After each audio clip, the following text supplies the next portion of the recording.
Kadenhurst. And you play for the Leo Lions. What class and what position? Receiver, and I'm class of 24. Okay, so senior. When you take a look at this Leo club, obviously you're new to the Leo scene, but you guys have been working out, conditioning 7-on-7 throughout the course of the summer. What do you like about this bunch as we enter a new year? I feel very confident about us. You know, we all bond together great, and I feel like we got a great season ahead of us.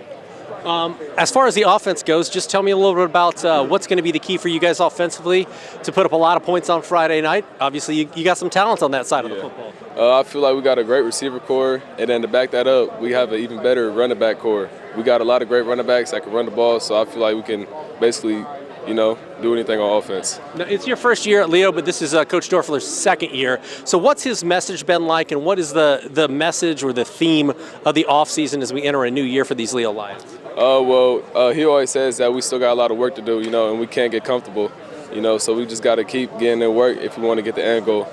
In the last decade or so, Leo has been a consistent player when it comes to the NE8 championship. They're always in the mix for that. What's it going to take for this team to elevate itself to a championship level as far as the NE8 go, which we know is a tough football conference year in and year out? I feel like if we all continue to do our jobs and bond together and everybody plays their role, we'll be able to be one of the top people. Final question. Tell me a little bit about what you're most looking forward to about this upcoming season, man. Really, I just want to win. I just want to win it all with this new team because, I feel like I did great in the offseason. And so now I just want to come together as a team and we win overall. Kyler Decker, Kylardeckerer. And your position in class for Leo? Quarterback, and I'm a senior, 2024. Okay. Obviously, this is year 2 for Coach Dorfler. Last year, kind of a feeling out process as you got used to the culture he was trying to implement and the X's and O's. Now that you guys have had a season together, how much smoother are things running, and how much are you looking forward to a season where everything isn't new anymore? It's incredibly easier than last year. Last year, everything was brand new. We looked like a freshman football team, and we were playing against varsity teams. And it's been a lot of fun. Watched a lot of film with Dorfler over the winter and in the summer so far.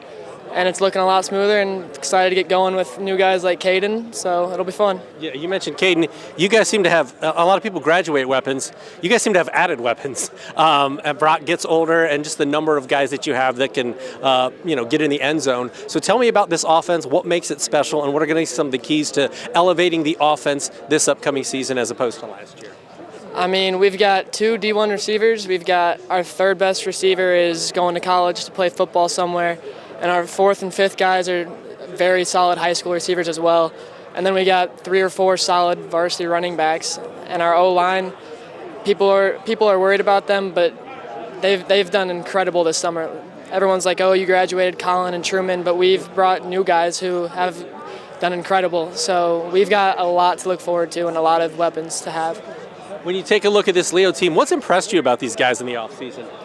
Probably just how hard we work and how well we click together. Like Caden came, no one knew who he was, and he came the first day, sat at our lunch table, and he immediately became one of our best friends.